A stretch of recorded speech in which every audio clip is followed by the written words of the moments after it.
Good evening. I'd like to welcome you to Planning Commission. This is the City of Saratoga Springs, Tuesday, February 22nd, 6:30 p.m. And we'd like to start with the Pledge of Allegiance. I'd like to please stand and join me in the Pledge of Allegiance. I pledge allegiance to the flag of the United States of America, to the republic for which it stands, one nation, under God, indivisible, with liberty and justice for all.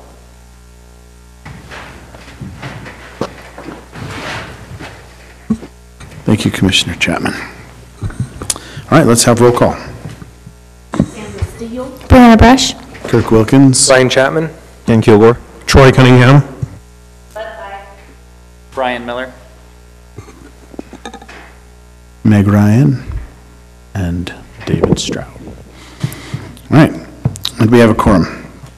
This is a public meeting, and we are going to open up public input at this time for any comments from anyone.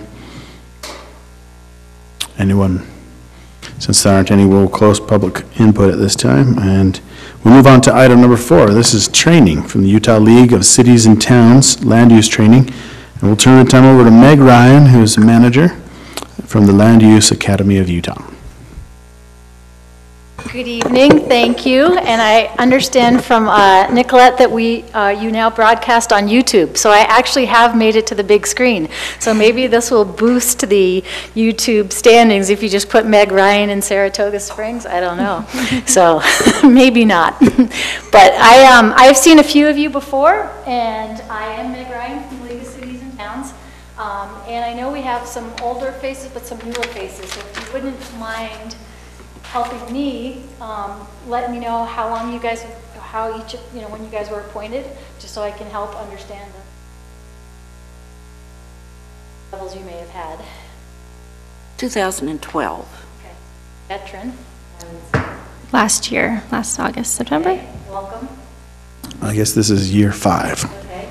beginning of it. I believe last year. Yeah, congratulations. 5 years. About 2 years. Okay, great. Okay, so you've had a little time to work with each other and get to things. So I was asked today, I think last time I was here was a couple of years ago. Kimber was still here, and I was David. I always, when I come down here, I'm still amazed at how it continues to change, and headed is for change, and that's what a lot of your growth has already been mapped out. And so I was asked to kind of come tonight and for those of you that have seen me before, kind of give a refresher on some of the basic powers and duties. A reminder, we are also in the middle. We've got, I think, what, 7 more days up at the Capitol. Pros of seeing what the legislature is going to bring down to us this year in regards to land use. So far, so good, although there are a couple of things that bring some changes. So I wanted to talk a little bit about that, but I know mostly you came here for this, and so I want to make this really valuable to you. There's a couple of concepts that I want to refresh and maybe be introduced to some of the newer members. But I really, if you have questions or thoughts, please, this is a lecture, interrupt me, and if I'm heard this 9 million times and you're like, we don't, just let me know that, because this is your time. I appreciate what you do. And I want to make this valuable to you.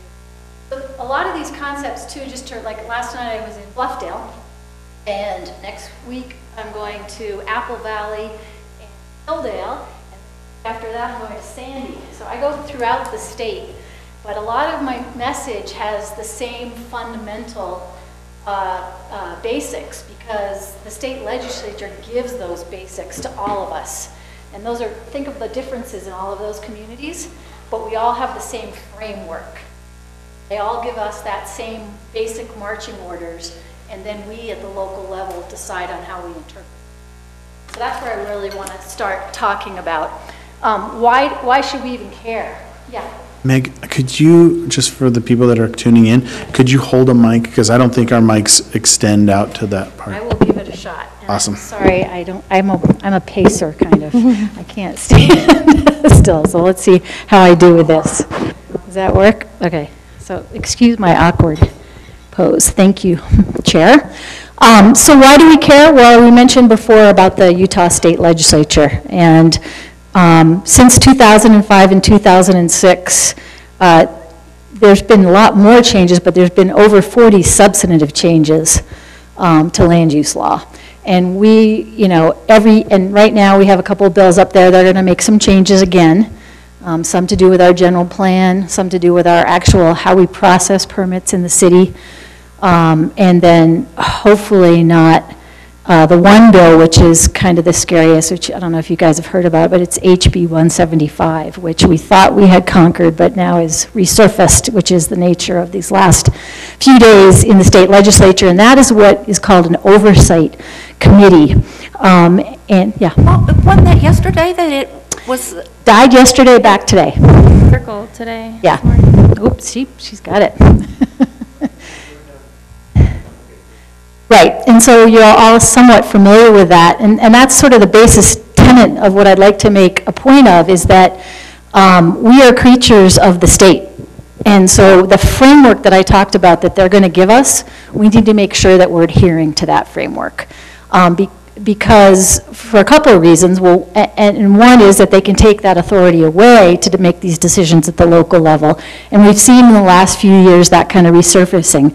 And that HB 175 is this idea that for local governments, all elected officials, so your council, so the recommendations that you make up to the council and any decision they make would be, and I think it's sort of nebulous, under some kind of scrutiny by the state to be able to pick any decision made anywhere in the state by not only local legislative officials, but school boards, special service districts, and the like, and they could call up those decisions. So it's kind of like it's sort of, in my mind, like, why bother then? But that's a little bit pessimistic. So we go through these cycles of when the legislature cares about land use, and then we go through cycles when they don't. And it seems like the last few years, and it also seems to follow the market and how we are doing in the state as far as, you know, development and activity. And so we're red hot. We anticipate huge growth right throughout the state. You've all heard that. You live it here, right? Every day. There's probably a change in your community. You in Eagle Mountain and Wasatch County and St. George, you know, the fastest pace growth in our state, which has great positives with it, but it also takes a ability to navigate that too and figure out and plan for it. So we care because of the state legislature, and we care because of, as you can see on the screen here, the enabling authority that's given to not you, but the city council, who then delegates down to you the ability to plan at the local level. And then just for reference sake, that's Title 10, Chapter 9A, and it's LUDMA, Land Use Development Management Act. So we love acronyms in planning, right? So we'll call it LUDMA. So why are we even here tonight? Why did you have to not get a night off and come to this? Well, because you guys are kind of the forefront of making those decisions up to the council or giving those recommendations about that balance of rights and community and development. And also to kind of understand that if we don't have compliance at the local level with LUDMA, if we don't follow the framework that's given to us by the state, then we pretty much could jeopardize that. I'm not sure what that would look like, but you know, it's something that's definitely in the mix later, in the last few years. And you're here to set the rules.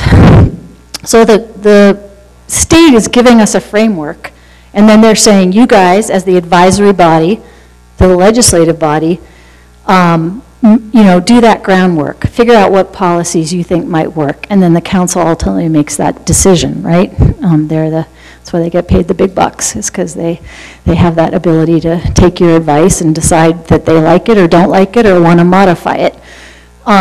And once you set those rules at the local level, then you should welcome the community. And what do I mean by that? It's you set that broad policy, that framework, right?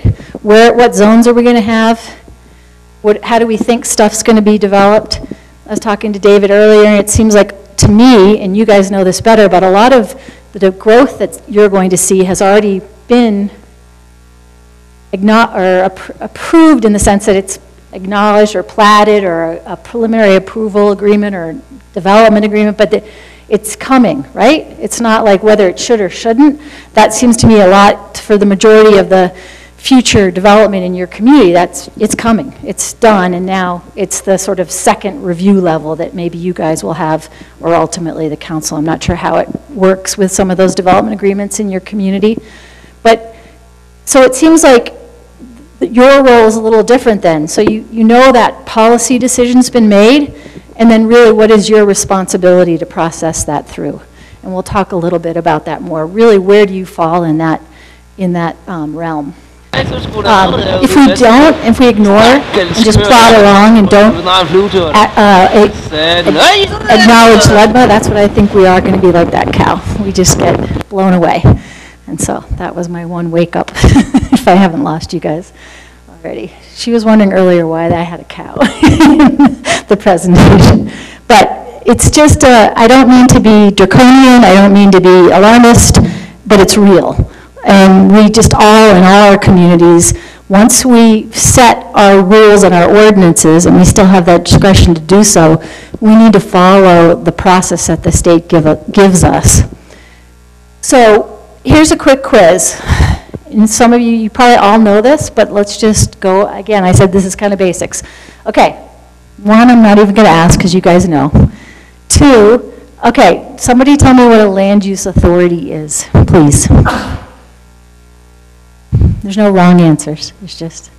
It's an elected body who has the authority to decide what happens to land in our city. So it's defined under the statute, and that's great. It's a person, a board, a commission, an entity. It could be one person. It could be multiple in your city. It's someone under the definition of the state that takes final action on a land use application. So, do you guys, what actions do you actually take for final approval? Yeah. So you may not be a land use authority. So the council may be the land use authority, but so you are that advisory body. And we'll talk about how they can delegate that down and maybe why that's a thing to think about and talk to your council members about. Okay, appeal authority. Who wants to take a stab at that?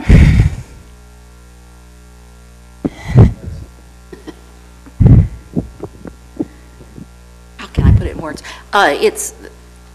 What is an appeal authority? It is a person, and usually a judge, I think, or someone who you can turn to if you don't like the decision that the Planning Commission and the council have put forward. Excellent. So again, yes, it's a state-defined term, and it has a narrow definition that it is a person, a board, a commission, an entity, flexible again, that has two specific jobs: to hear an appeal of a decision that was made at the local level. It's called an administrative appeal. So let's just, for example, say you guys issue a subdivision plat, and the applicant, and you deny it. They have the right to appeal that administratively. It can go up to court directly, but most of us have that administrative appeal. And the second is when there is a request to vary from the code. So let's say someone comes to you with a site plan and they can't meet the setback because in the rear yard because there is a old mine trench or something, and it's really unusual. It's not your job to make that decision if they can get a reduction in that setback, and you have, your Cracker Jack staff will already have alerted you to that fact, but you just need to know that it needs to go to that appeal authority. Doesn't state law say something about the appeal authority has to be different from the land use authority itself? It has to be a different body or a different person. It does, exactly, and the reason why?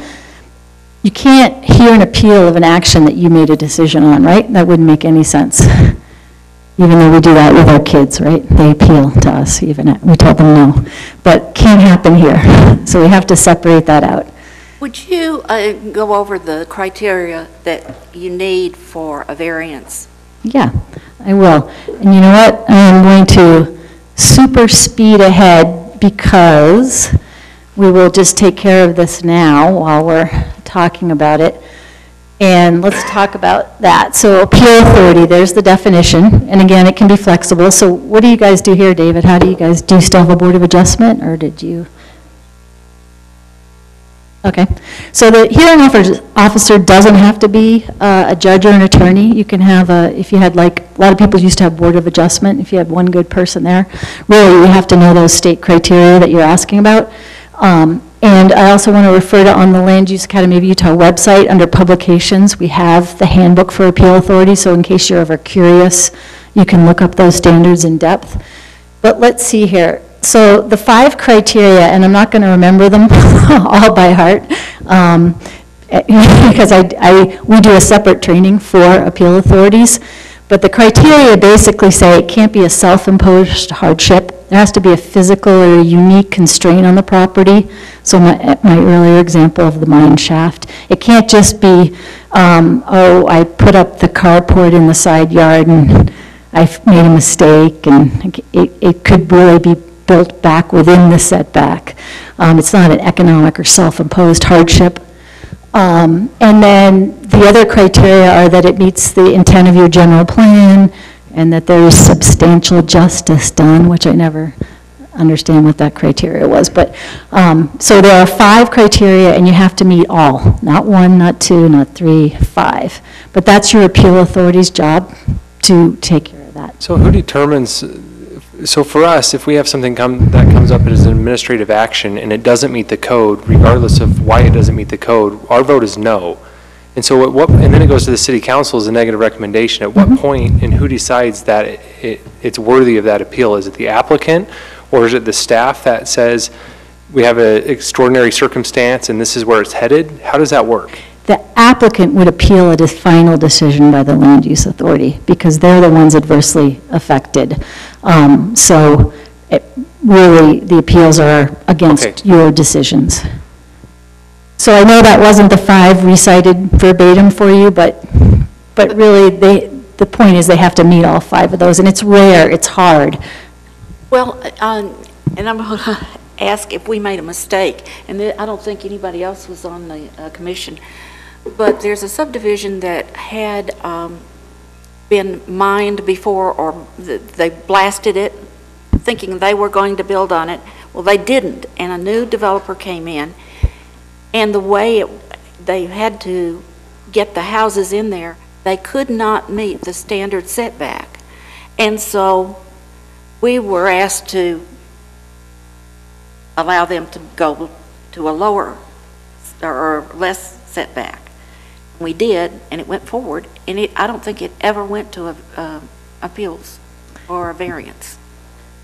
Okay, well, just because you did things differently in the past doesn't mean you do them the same way in the future, and that's a good acknowledgement, and I'm not sure the details, maybe there was something in the code that allowed for flexibility or that zone, but the basic rule is, and again, your staff will, I'm sure they'll have caught it before when the application comes in, whether it needs that or not, but that's a great question, and yeah, but I'm sure you did it correctly, because it's over and done. That's right. Houses are sitting there now. Yep. Okay, so we're going to go back up to a couple of the points that I want to chat with you about again. Let's see here. We did that. Okay, so here's another one, precursor, and I know we're kind of jumping ahead, but I think this is a good discussion because it helps me of what to focus on. So who can provide me with an example of a legislative action in land use? Zone change. Bingo. I already gave you my stuff. I should have held those as prizes or something. I don't know. Name of your city. Haha, that's to make sure you're awake. Still got your attention. How many planning commissioners do you need to meet state law? How many do you actually need? 4 for a quorum, right? 4 for a quorum? Any other guesses? I'm going to guess Guess I three. got that one.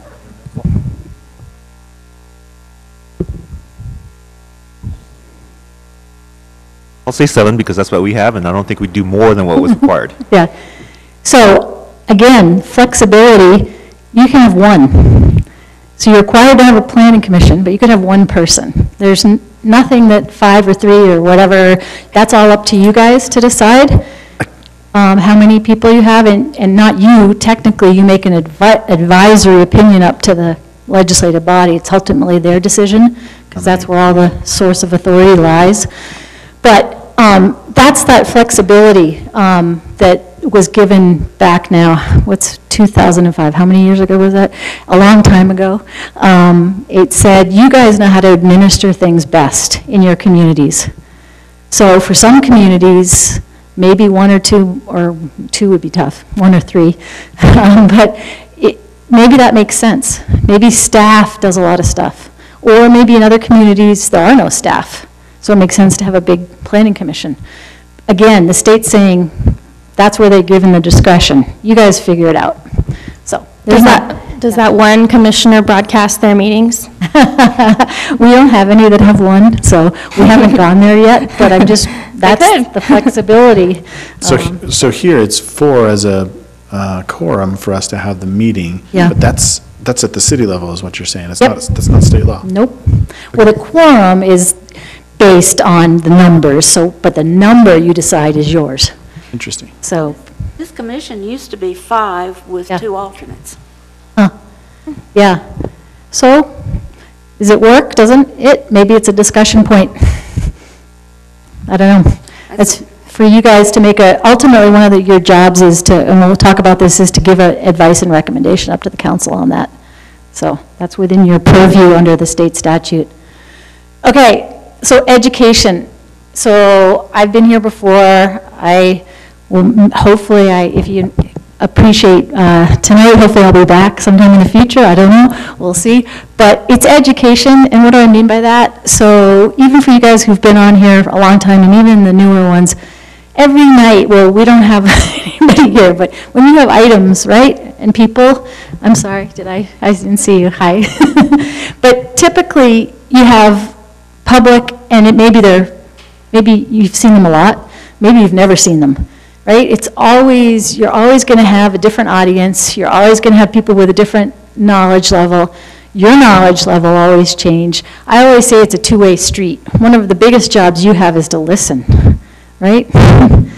And I think about your message and what your role is. You know, what are you asking when you hold these hearings? What are you not asking? What is the message you're sending? And we'll talk about that in a sec, about noticing. But I really think it's continually educating. And we also have to continually educate because of the state law. Right? 40 changes in the last 10 years. Do we know, I mean, you got to stay on your toes. And remember, zoning's for the future. So we're always thinking ahead and planning for that. So a couple of things I would leave you at the top 3 is that know your limitations and your possibilities. And what do I mean by that? Well, there are limitations, I can't use my, limitations set by the state. And then within those limitations, there's incredible possibilities at the local level to decide where you want to head, right? And then I say, don't get too comfortable. Zoning's always for the future. We're changing. You guys are changing. You know that. It's just, it's coming, and it's not going to slow down anytime soon. And we just need to adapt with that and think about it and plan for it. That's why you guys are here. And then the last thing I would say is enjoy it and work together. You're collective. You're not individuals. You were not selected for your personal opinion, right? You're representing either, I don't how the council made their decision, but it's a community collective. You guys are here to make a consensus, which is one of the hardest things to do, and that's why I always say the general plan, I think, is the hardest document to create. Because think about a consensus among yourselves, and then think about it with your entire community. Very, very big challenge. So again, I think your strength is in how you work together collectively and bring those different opinions. You aren't appointed for the same opinion, but Perspective, I think, is a better terminology to bring to that mix. But this isn't, you were appointed, obviously, for presenting that global image, not your own personal opinion.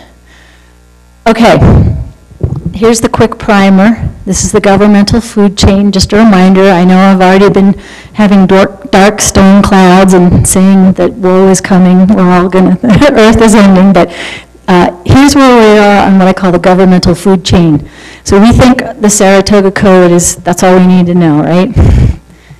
Well, it actually, we are at the bottom of the food chain as far as the legal world is considered, which he can verify for me, but I'm not an attorney. But then we've got the federal constitution, federal decisions, federal statutes, federal rules, state appellate court decisions, and then we have our own state statute, which is LUDMA, which we all know now, and then we have state rules under that, and then we have our own code. And all of those have to inform our code, and we have to make sure our code doesn't conflict with those, particularly that state statute, LUDMA. Again, just citing the statute, great website, I'm sure you've all been there. They update it constantly. If you ever have questions, just go there and you can look at it. What does LUDMA really do? Well, I've already said this, but it authorizes the council. They're the ones that have the authority to deal with land use. You have to have a planning commission, it can be one person. Your role from the state statute is advisory, and it sounds like that's where the council still is with you. They can delegate down, and there's some really interesting reasons to think about why delegating down makes sense, and we'll talk about that when we talk about administrative items. So you have to have a land use authority. Someone has to take final action, and we talked about that could be multiple people. In the city, it could be staff, it could be the council, it could be the commission, it's whatever your legislative body decided. Appeal authority, and then you have to have the general plan. So I put this up there to illustrate my concept for two reasons, really. My concept about those limitations and the possibilities. So look at the thing in blue. I don't mean to have you read this whole thing, but I think this is important. When folks say to us, you know, what right do you have to create this zone, or again, you are advising, or what right do you have to tell me that I can't put that shed in the back of my property? What right do you have to tell me? Well, this is it. And this is the big paragraph that we fight for every year up on the Capitol. So they're giving you the authority, it's actually the legislative body, but it trickles down to you to give that advice up. To accomplish the purposes of this chapter, this is the LUDMA, land use chapter, municipalities may enact all ordinances, resolutions, and rules, and may enter into other forms of land use controls and development agreements, here it is, that they consider necessary or appropriate. Right? Right there. And then it goes on. And then, of course, at the end, just to remind you, unless we tell you no. So, there it is.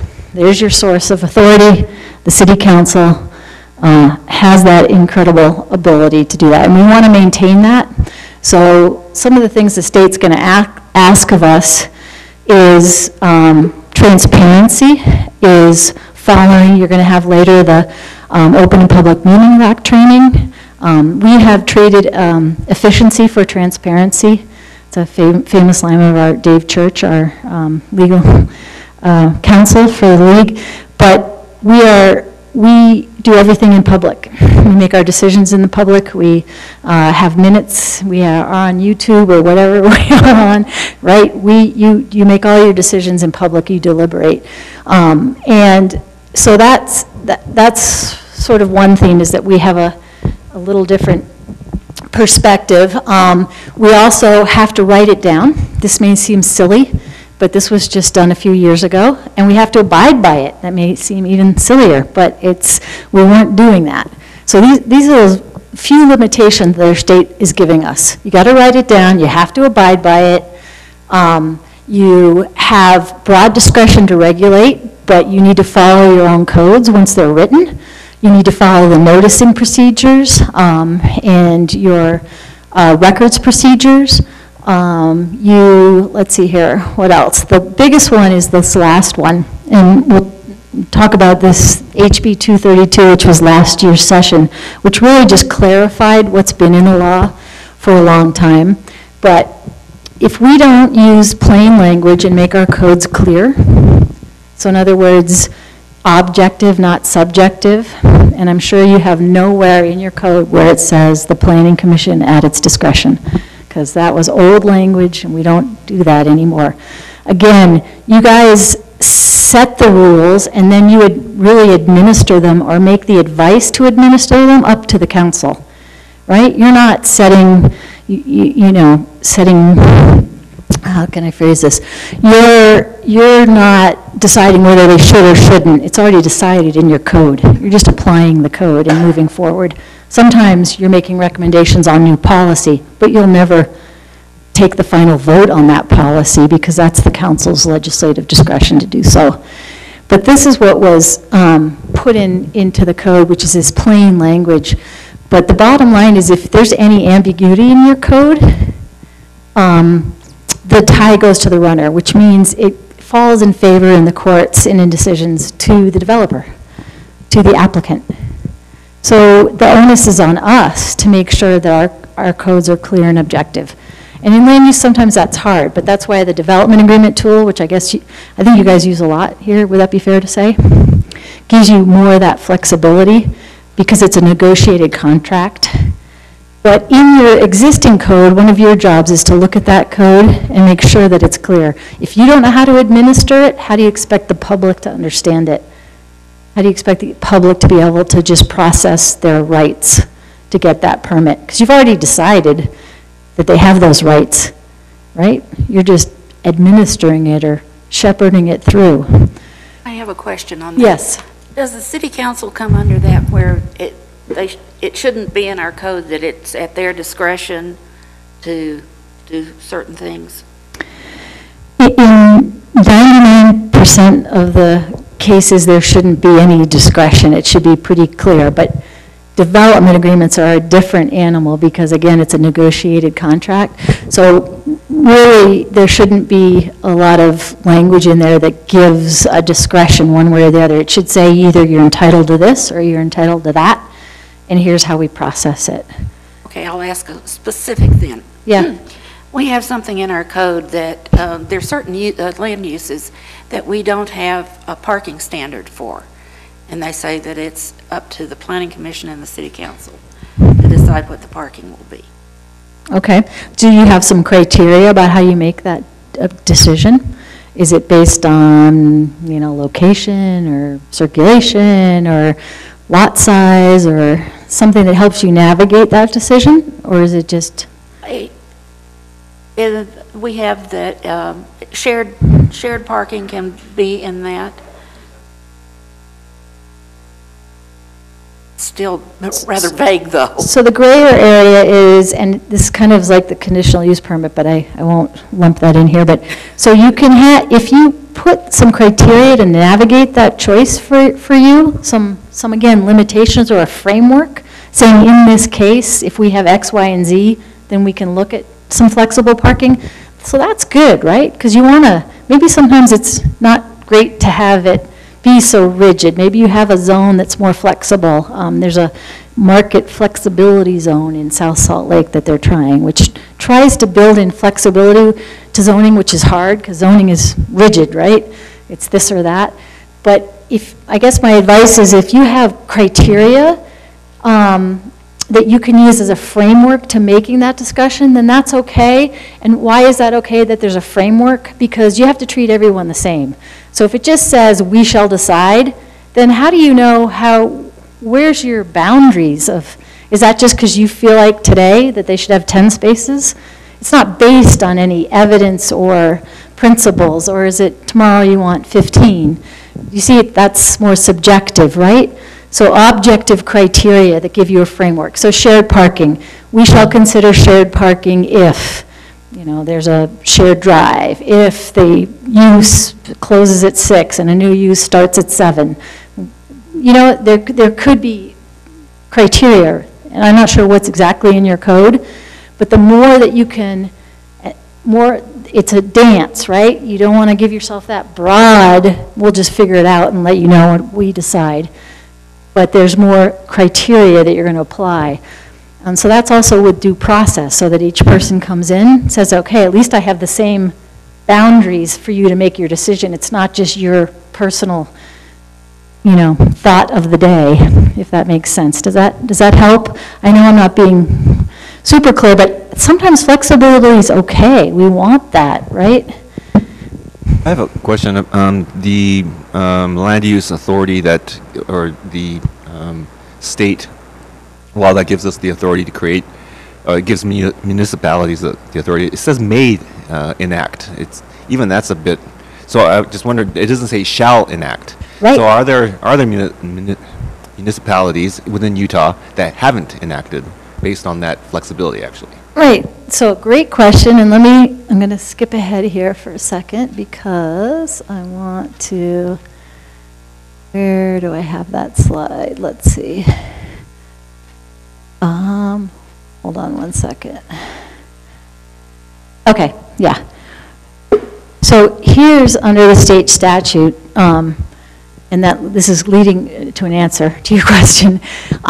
This is where what you actually are mandated to do. And if you look at, so we have to have a general plan, we have to have a planning commission. But if you look at number 2, the creation of the zoning ordinances, that's when that may was in there, may enact. You don't have to. You don't have to have zoning. You have to have a planning commission, you have to have a plan, but you don't have to have any zoning.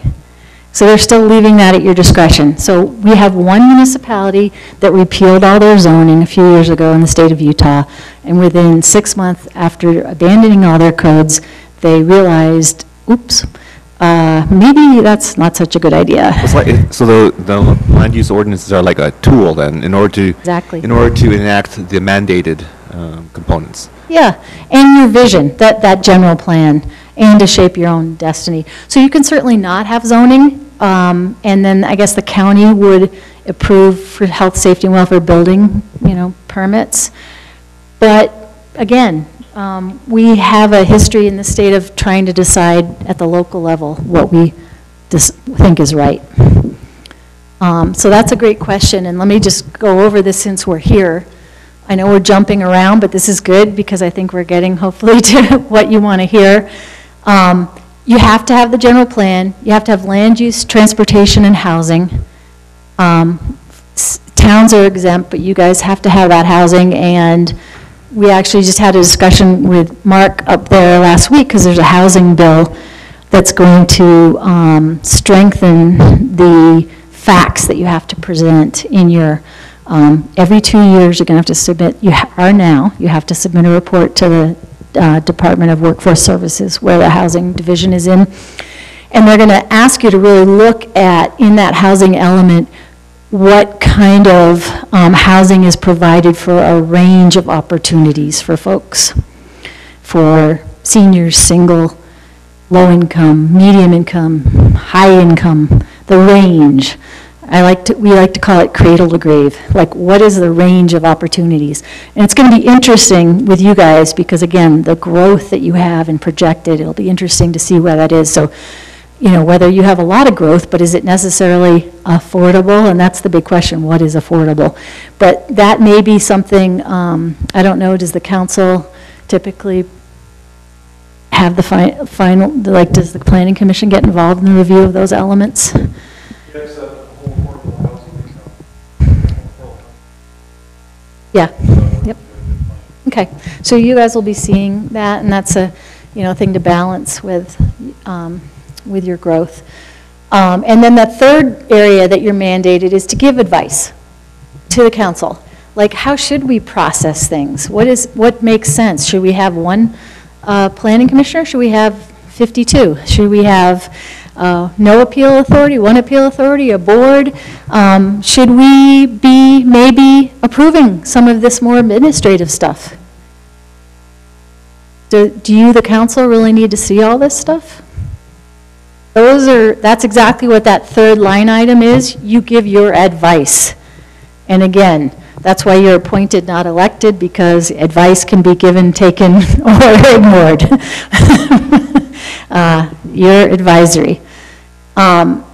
You're going to have your training on the Open and Public Meetings Act. These are the things you have to know doing your job, and I'm sure you get all the training. Also, the Land Use Academy of Utah website has some more resources for you if your city attorney doesn't already get it to you. You have to have your rules and procedures posted and available. Again, that's that transparency, right? I need to know how you guys operate. You have to know the GRAMA, Government Records and Management Act, so you know your clerk will handle all of that to a T in the minutes and the recordings, but you guys should be aware of what's public information and what's not. I'm sure you get that training as well, your emails and all of that. And then the Ethics Act, so you already told me that you can accept that gift tonight because it was under $50, so you got your Ethics Act training, and it was way under $50, just to let you know. Sorry, we're not, and it's really not a gift because you guys are members of the league, so it's a training materials. And then I always say, what else do you need to know for planning commissioners? You need to know what's in your ordinance. You know, that thing should be under your pillow. Because every application that comes before you that's how you make a decision, right? It's not some nebulous thing, it's the code. And what did the council authorize us to do? And it seems in this instance, maybe you don't take final action on anything. You just advise. And that's a discussion point that maybe we'll leap into next, because I think maybe that's a good one to focus on a little bit here. So let's go into that. So here's the Luau website, and there's a couple of videos that talk more about this administrative legislative decisions. And here's my other quiz. And I've got the answers here on a cheat sheet that I'll give to you after so that you can have them with you. So let's talk about these separate decisions. So you don't make any decisions. So really you guys, I mean, like administrative decisions, you make all legislative decisions. So what kind of decisions are those? Those are very broad, public input. You guys would be kind of the first line of input, it seems like, you know, for those. You're required to have a public hearing at the Planning Commission level under state law. You can have as many more as you want. The council can have as many as they want, but you are mandated to have at least one on legislative items. This is creating new law. This is when you want to get that education and that input. It's not a final decision. You're thinking about it or you're amending a zone. So we already had those types of examples. You had given me one earlier, the zoning ordinance and amendments, a subdivision ordinance, so any ordinance creation, and then of course the general plan. So really seems like that's the focus of what you guys do. So administrative. So this is the area for sort of discussion. Once you set that code, so for site plans, subdivisions, conditional use permits, building permits, those are all administrative, and that shifts, right? We don't really, and this isn't meant pejoratively, but we don't really care what the public thinks at this point because it's in our code, and when I mean don't care, we don't care about their opinion, whether it's good or bad. We maybe care about information that they might have to help us in processing that, but we are processing a permit, and it either meets our code or it doesn't. And again, there may be that gray wiggle room area. You talked about shared parking where you have to make some decisions there, but pretty much it should be check, check, check. And then you forward up your recommendation to them. It's not, we think this is horrible. And we don't, and that's where if you're still holding hearings on administrative items, I challenge you to ask why and what are you asking of the public, back to our education. And then we shift into quasi-judicial, which is that very narrow area. So really, it seems like on each agenda, it would be pretty much fair to say, and I encourage communities, I don't know if you guys do this, David, but you put legislative, administrative. Yes. So really, there aren't any administrative items. Is that fair to say? Or I guess it's administrative recommendation, which I don't know why I guess you're the first line of review for the council? Meg, can I ask you a question Yeah. about that? For an administrative decision, Yeah. are you saying that it's not required by state law to have an open or a public input? Public hearing. So public hearing, public meeting. So public meeting, we're in a public meeting right now, Right. right? And then a public hearing, we'd open up on a specific item on the agenda, right? Right? So public hearings are only mandated for a very few things under state law. If you chose to hear a public hearing on, let's say, subdivision plat, it's not mandated by state law. Why? Because you're making the It's decision based administrative. upon state law and city code. Bingo, they may hate the fact that it's coming, but it's already been approved. You have an ordinance. The ordinance level is where we wanted that. The plat, they have every right, if they meet a complete application and they meet your code, to have that processed through, right? You've already decided that the subdivision, in the subdivision ordinance, what your criteria is. So just it's had up to this. you to have, whether you can have a hearing, but that's why I challenge you and I ask you why. And what are you asking of the public? Well, I remember when we were reviewing some of the ordinances that planning that question did come up. Do we really need to have all these, especially from, I think it was the city manager who raised the question, do we really need to have all these public hearings for administrative action that Yep. or administrative recommendations that the planning commission create? Yep. And one of the feedback from the planning staff was that in order to give the public more chances to present their opinions, that having the planning commission doing that helps take some of the pressure off of an en masse public hearing at the city council level. So that was one of the reasons why Right. But the we council, could decide to continue to do that.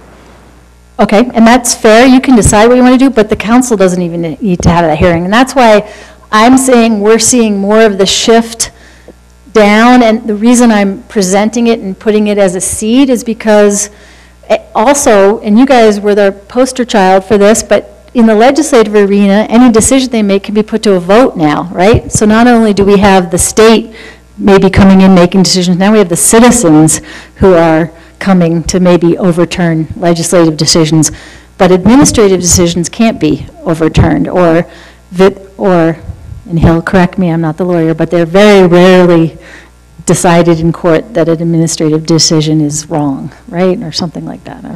Yeah. So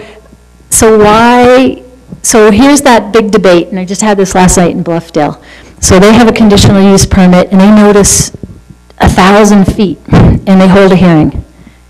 And we said, you don't need to do any of that. There's never been a provision for that foot noticing, but they're like, well, hey, we have a right, the public has a right to know, and the public should be able to give us some information. And I said, okay, so, how do you notice that? And that gets into, let's just skip to this. This is our typical notice. The only thing that's required under state law is date, time, and place. So whatever else we put in there is what we want to do. This is what we typically tend to do. Okay, you guys may get that. Who gets what that means in the public? If you saw that or you got that in your mailbox, would you read it? Would you understand it? So Very bad use of white space. what were they asking? So really, in plain language, they're going to rezone ag to higher density residential, and it's a legislative decision, they don't have to. So really, if that were me, I would say, hey, we have a chance to change this from ag to residential.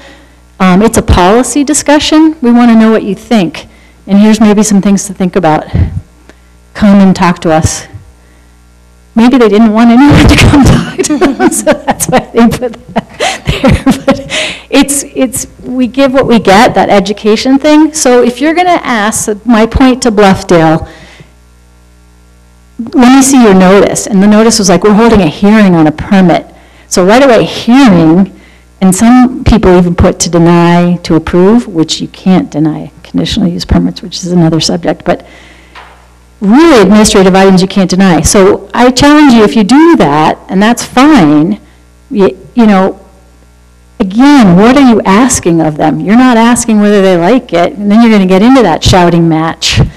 It's already approved. Is there information that you can help us with that will, there's something maybe we overlooked, like there's a ditch in the backyard, or, you know, those lights are going to glare into my house, so could you shield them? Is there information that's going to help you shape that permit to be better, that's within the purview of your code? Not like, hey, could you add pink shutters because we really like pink in our neighborhood? If that's not in your code, then you have, you know, you guys get what I'm saying. So think about how you notice, think about why you're holding those hearings. I think that's a good discussion to have. And think about, are there things that you can approve that maybe make more sense, or staff? So like a home occupation permit, you have a lot of criteria, right, under your home occupation permit, like they can't have less than a 2-inch square sign or 2 vehicles. So pretty much, why is anyone, why, like, you probably don't, I don't know what you do here, but why would that be, go to a hearing? Staff. So staff. Used to come to us, I think we Yeah, changed see, so that. that makes so, right? Doesn't it make sense? So look at how you do stuff and think about it with that lens. And there's always, again, Bluffdale last night, they were like, well, what if staff feels uncomfortable with like site plans? So those are permitted uses. And there's no reason they should have a hearing or go before sort of a discretionary process. And their site plans went to staff, to planning commission, to council. So we were trying to talk to them about maybe that's a lot of layers for something that's really a permitted use. You have all your site plan criteria in there, but you know, the council didn't want to give up control because they felt like they had some input, but their input maybe wasn't within the purview of the law. So I guess I'm not saying what's right or wrong, but think about those processes in your code when you look at that, because again, one of those 3 jobs the state gives you is to make those opinions up to the council. Now again, they can not like them, but I have it pulled up on our regulations, and we do. We make the decision. They had to have something to fill that column, and so we make the final decision on a site plan amendment, major. okay, But that has to have a public hearing. okay. And site plans have to have a public hearing. And a PUD and a master development agreement and conditional use and a concept plan. Those are all public hearings. Okay, so maybe there's good reasons in your community to continue doing that. I'm not saying you don't have to. I'm saying ask the question and look at those, and maybe there's a different way. Maybe that's the right way. But you're not required by the state is my message. But it's for you. That's that flexibility at the local level. What works best in your community? Like Bluffdale decided they're still going to hold they're going to call it a public meeting, public input meeting instead of a hearing, because sometimes hearing triggers, I don't know, something for people. And they're going to look at their noticing. But that's they could have just stuck with what they had. They went from 1,000 down to, I think they're going to 500, but they still felt like there was a consensus to notice. So again, you hear my message. It's not mandatory from the state if you decide at your local level by discussion what's right for you. Just be careful about what you ask for, I guess, is that education. And did I hear you say that you didn't feel that site plans were necessary, or it wasn't necessary to have a public hearing? They're considered administrative or permitted uses under the law, right? So again, that it's not mandated to have a hearing, but if you think you need input, but that's a fine line, because if that's where the state sort of starts to get ruffled feathers, saying, hey, administer it. You already approved the code, and what you are asking of these people, it should be check, check, check. Why are you making people go through all this process when we have told you the process doesn't have to have that? And if there's nothing you can do anyway, right, on an action like that? Again, I don't know your criteria particularly, but if there, I don't know if there's some, why, that you can speak to it better than I don't know your actual code. Yeah, so. I mean, with right now, planning commission looks at site plan then goes on to the city council. And what Meg is saying here is that we have the ordinance that says, okay, say a retail store, restaurant, whatever is a permitted use. The code says you're permitted, you have to have this setback, this building height. So all you're doing is checking to make sure that it meets that criteria. And so why have multiple layers? Cities can do that, obviously, they have the right to do that. But is that sort of thing needed? That's what she's saying. You can ask these questions. And we're actually looking at this at a staff level anyway. We've approached the council. I think some of you are probably aware of it as well, looking at that whole process of how these things currently run through the city. Because it's not your job, once you've decided the code, you decided the ordinance, you decided what's in there, it's not your job to micromanage then after you've already decided it should be in your community, right? If you don't want it, then don't put it in there. But if you want it, you've already decided you want it, and you've given them how to do it, then say, hey, welcome, here's how you do it. Does that make sense? And I know I'm being simplistic because there's larger scale developments where you're going to want extra levels of review, but that's why you have all those development agreements, and I'm sure it's pretty detailed there, again, what goes into that, right?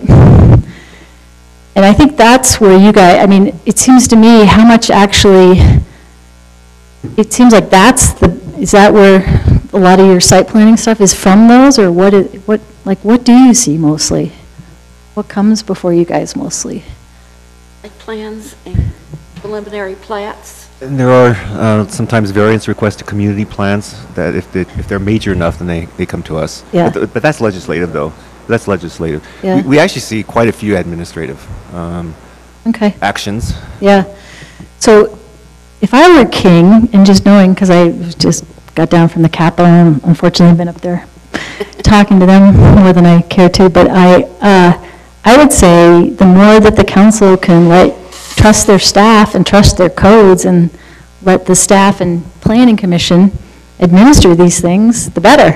One, it protects that ability to do those things because it can't be voter initiative overturned, right? Which is a whole nother discussion, but those are those policy issues. So if you've already decided what it is, why you guys are a smart bunch of group, why can't you, so is he, why can't you just cross-check it off the code? I don't know. I think we are moving, or we have started to move that way, where a lot of those kinds of administrative decisions have now gone to the staff. Yeah. But I just wonder if it's partly, I don't know if it's just a growing community or a growing city type of state. We're at a stage where we still feel like we want to create decisions collectively, even though the ordinances were created by elected officials and such, but that there's this opportunity for input, because we often say when we close a hearing, once a hearing is closed, that there is still another opportunity for you to provide your feedback at the city council level, even if it's an administrative decision. Yeah. And I don't know if the city I don't know if the residents understand that their input is not necessarily listened to, heeded on an administrative level decision. Yeah. We explain that, but I think it's just this idea that it's that part of that transparency. Yep. So even though there's a minimum that the state sets, there's all kinds of regulations that you could always enhance from the federal level to the state level to the community level.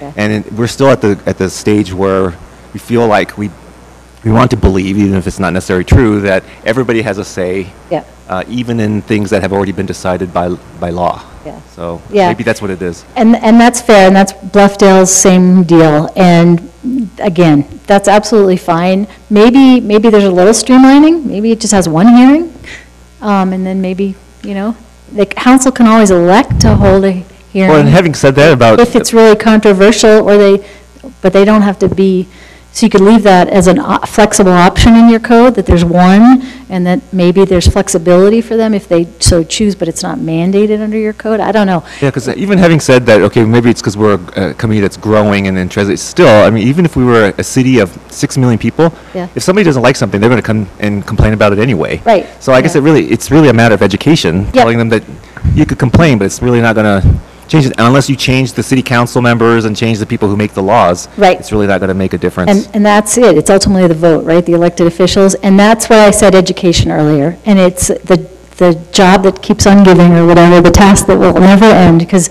that's what I was trying to say before, is you guys are continually going to have to do that. And the only tools that I've found, and it works sometimes, it won't work all the time. Some people just want to come and yell. But you have control over that. So on your agenda, the chair saying at the beginning of each item, we're just checking the code here, asking specifically what you want of them, what helps. And sometimes you're just going to have to listen to people vent. So it is rare, but there are times when we have an administrative decision that someone comes forward with evidence that's based upon city code or state law. And when they do, we have to listen to that. Yeah. It's the hearsay and the clamor that Yep. we can't listen to. Right. On that kind of decision. Yep, exactly. You've got it. And there's no magic bullet. If there was, I'd be in a different job selling that magic bullet package for public meetings, but there isn't. And it's dirty and it's transparent and it gets heated and it's in the trenches and all of that. And maybe that's part of our democracy, like you're saying. But I'm going to yeah. correct something that we have said, and because I'm looking at the chart here. And I've noticed it recently, that the council does not hold public hearings. All the public hearings are with us. And then they go to a public meeting, and it's called a business item. And so we are doing that. And so we shouldn't send them off to the council to talk. But the council does give opportunity for public input on anything on their agenda at the beginning of those meetings. I think it's anything that's not on the agenda is their public comment period. Yes. When the agenda comes up,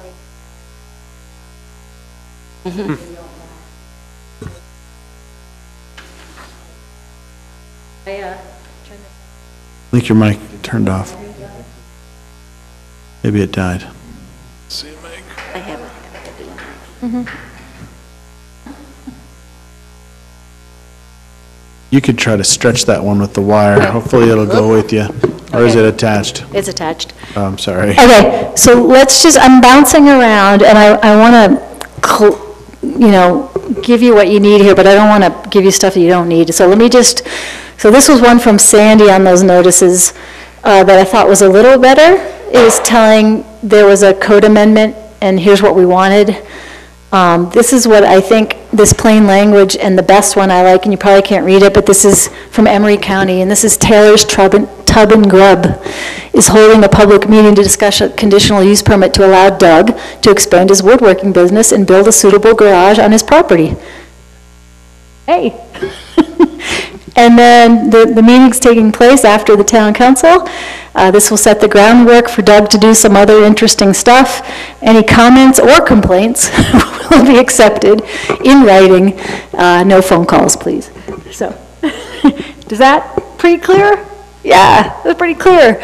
And we have websites now and all that other way to inform, because I don't think anyone reads the back of that paper, because I can't even see it with my readers these days, but only us geeks go to the classifieds. But there's so much way to communicate now. So, that's my message on that. It's just think about what you're asking if you're going to do that. And so let's just, so you guys have this pretty drilled down, but legislative is where you have the most flexibility, right? You can say no. Oh, thank you so much. So legislative, you can say no, and the developer has nothing to count on at that point. But when you shift to that administrative arena, then you have less ability to say no, and they have everything to count on. Can I ask about the Yeah. legislative?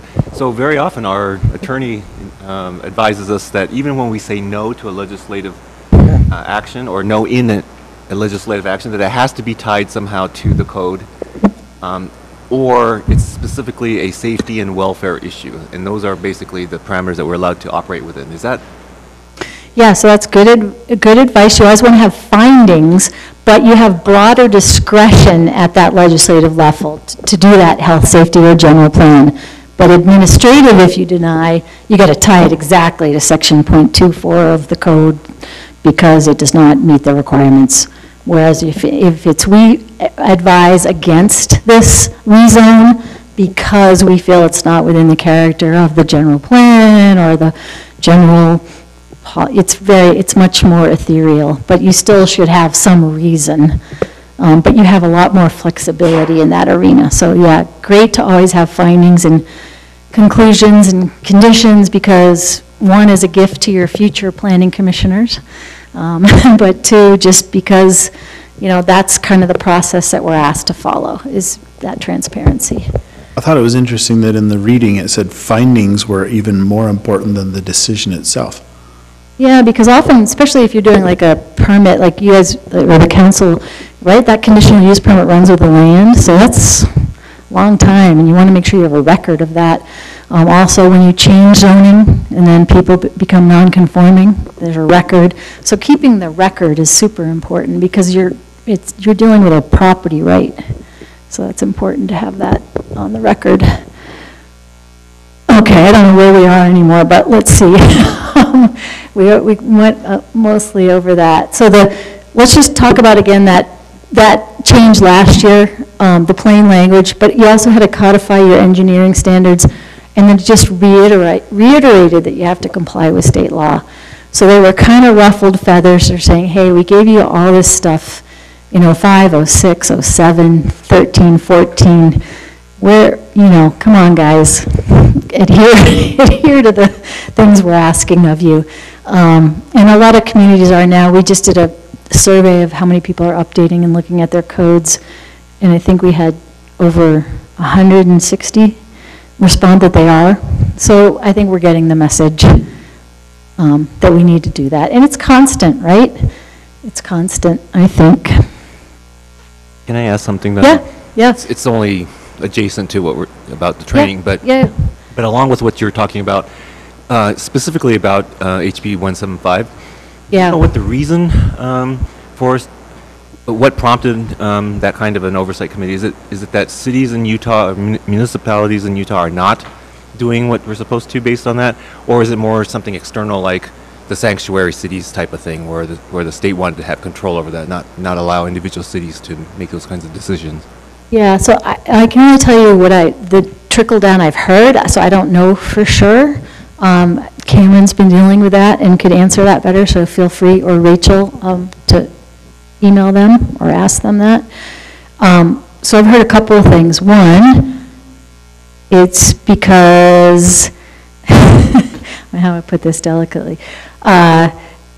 Sometimes growth isn't happening the way they want it to in the right places, and so that they need to be able to mandate that, but they need to do it in not an averted way. So like if you made a bad decision, they could come in and overturn that instead of mandating that you all had to do X, Y, and Z.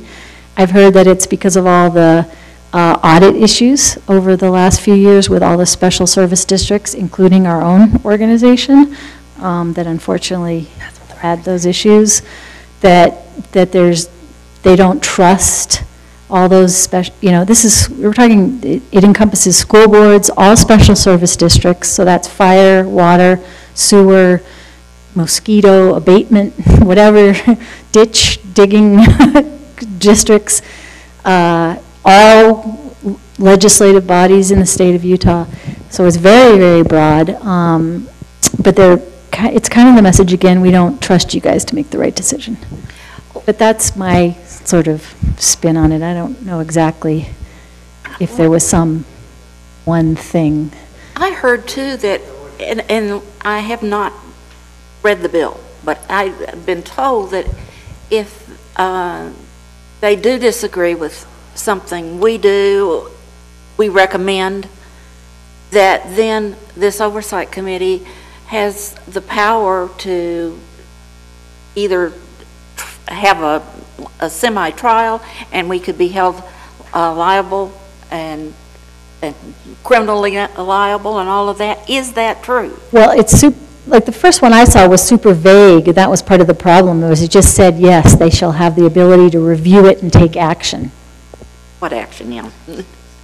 And the latest one, that I don't know what's going to come back out. Yeah, I don't know. I don't know. Yesterday at the end, it seemed he just continued to cite the audit as like trying to help us to not have so many costly legislative audits. But I don't know if that's going to be his reason, when it comes back, but. Yeah. Stratton.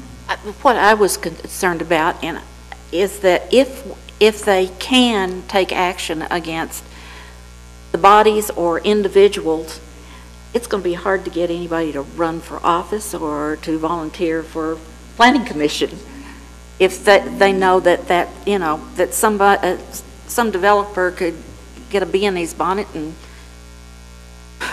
Maybe we could do a citizens initiative to have an oversight committee for them. I don't know. I like that. I don't know.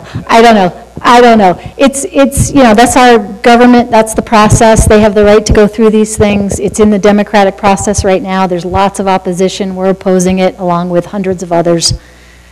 I guess I just asked to see if there's anything that we can do to make sure that, we're doing the right thing. If there's something that we're not doing, that's right. That's why I asked that question. So currently, under the code, we have the OPMA, the GRAMA, the rules and resolutions, and making sure your code is clear and objective as possible and has plain language, and that you're following your codes. So those criteria that I had up at first, that's really what they're asking, and to make sure that any changes, all those changes we've had, like in subdivision plats and bonding and assurances and all those little things, that you're up to the latest state law.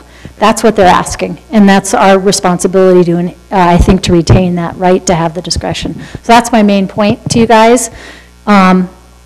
Really, I don't know that the rest of this, I think maybe I'll just end. I think you've gotten what I wanted to talk to you about. So if there are questions, I think there's a lot of area for discussion. Obviously, these are the tools. You're well aware of the tools.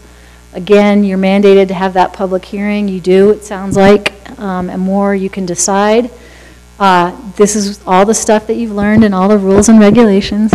I put this up because PowerPoints were all PowerPointed to death, and I hope you weren't by me, but this was shown to a general, and after he saw this, he banned all PowerPoints from his command. So hopefully I haven't overwhelmed you, but you seem right on. You had great questions. Are there other questions?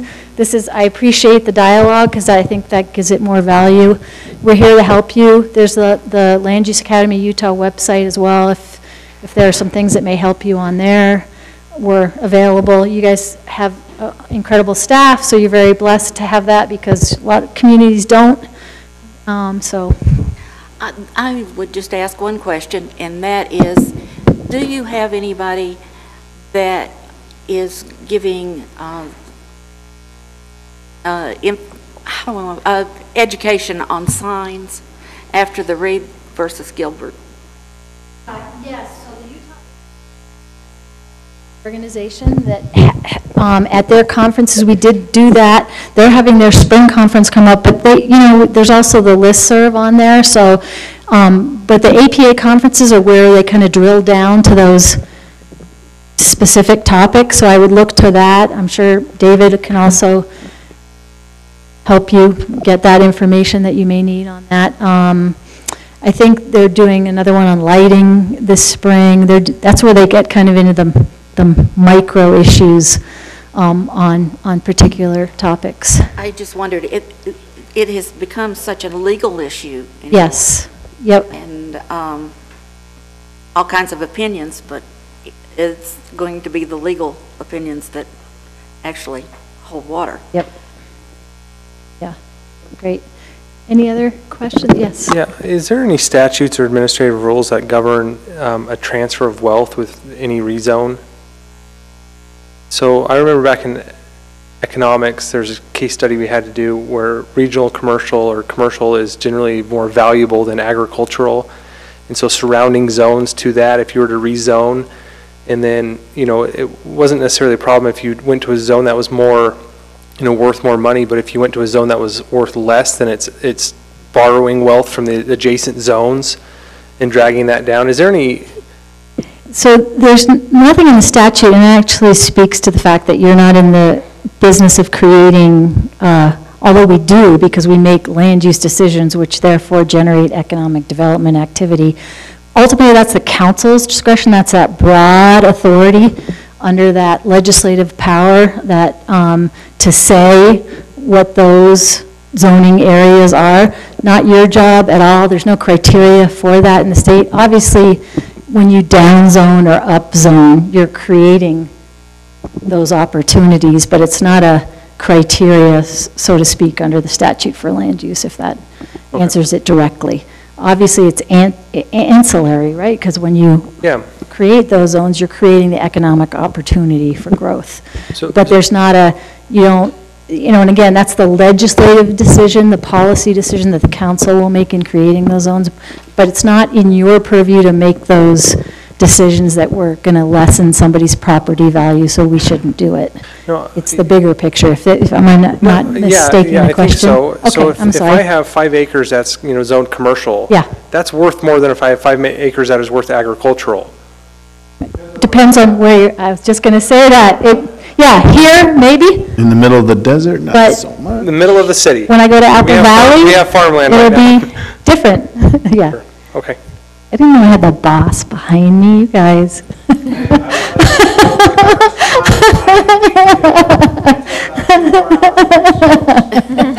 Sorry, he doesn't have a microphone, so we don't have to listen to him right now.